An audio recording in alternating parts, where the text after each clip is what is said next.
জাতির প্রতি পায়রা উড়িয়ে এসে দেশ বদলায়, পৃথিবী বদলায়।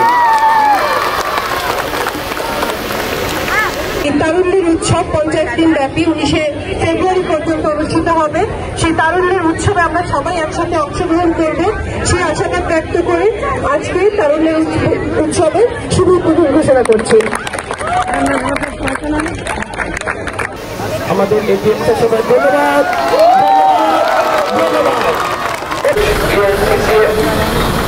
এবং জেলা অফিস, আমাদের জেলা প্রশাসন, আমাদের